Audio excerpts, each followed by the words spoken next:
L'édito politique le jeudi, c'est avec Françoise de Gois. Bonjour Françoise. Bonjour mon cher Patrick. Bon, l'Ocean Viking. Alors pour le moment, la France ne bouge pas. Et vous dites Françoise que c'est un piège politique pour Emmanuel Macron avec ce bateau qui transporte des migrants qui est toujours en Méditerranée et l'Italie refuse de l'accueillir. Oui, c'est un piège. À l'heure où on se parle, vous savez, la France n'a toujours pris aucune décision. On refait le contexte. 234 migrants à bord de l'Ocean Viking depuis 18 jours. Ils sont au large de la Sardaigne actuellement.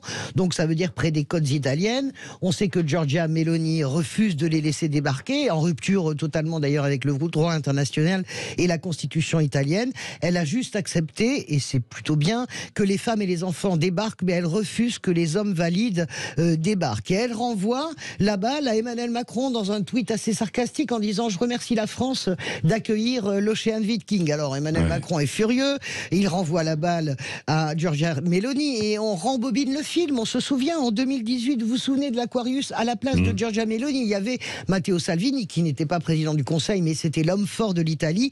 Il avait refusé d'accueillir l'Aquarius, et Emmanuel Macron aussi. Emmanuel Macron, à l'époque, dénonçait le cynisme des ONG. Ça lui avait valu une volée de bois vert et notamment la une du Nouvel Observateur, vous vous souvenez, derrière les barbelés.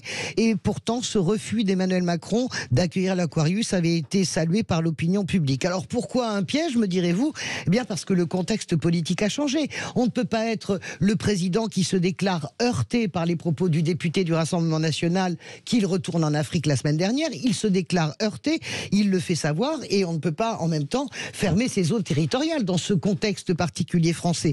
On ne peut pas être celui qui a été réélu en barrage contre le Rassemblement national par la gauche massivement et se comporter comme lui demande exactement de le faire depuis hier Jordan Bardella pour le Rassemblement national ou Éric Ciotti pour les Républicains. Et puis dans quelle catégorie, mon cher Patrick, on classe les migrants sur ce bateau? Ce sont des gentils migrants ou des méchants migrants? Si on reprend l'angle et l'évangile d'Emmanuel Darmanin, j'allais dire, de Gérald Darmanin sur ce bateau. Lapsus, François. Oui, c'est joli. Tiens, Emmanuel Darmanin. Sur ce bateau, vous savez, il y a des gens qui errent depuis plus de 1 an et demi, voire 2 ans, avant d'avoir trouvé cette embarcation. Ces gens-là, ils sont gentils ou ils sont méchants? Bref, on ne peut pas continuer à être dans le en même temps. Oui, avec une opinion publique aussi qui s'est durcie. Sur mais c'est pour ça d'ailleurs que Emmanuel Macron temporise. Il attend comme toujours, parce que l'extrême droite réalise des scores inimaginables encore il y a 5 ans, avec ses peurs identitaires. Pourquoi je parle de peurs identitaires? Savez-vous, Patrick, une colle, combien la Pologne a accueilli de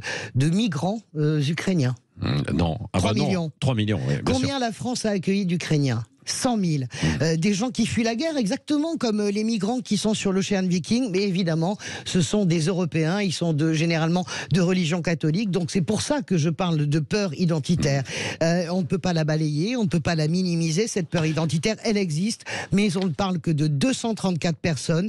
La solution, on le sait, doit être européenne, mais avant tout, avant de négocier, la France doit absolument ouvrir ses ports. Oui, merci Françoise.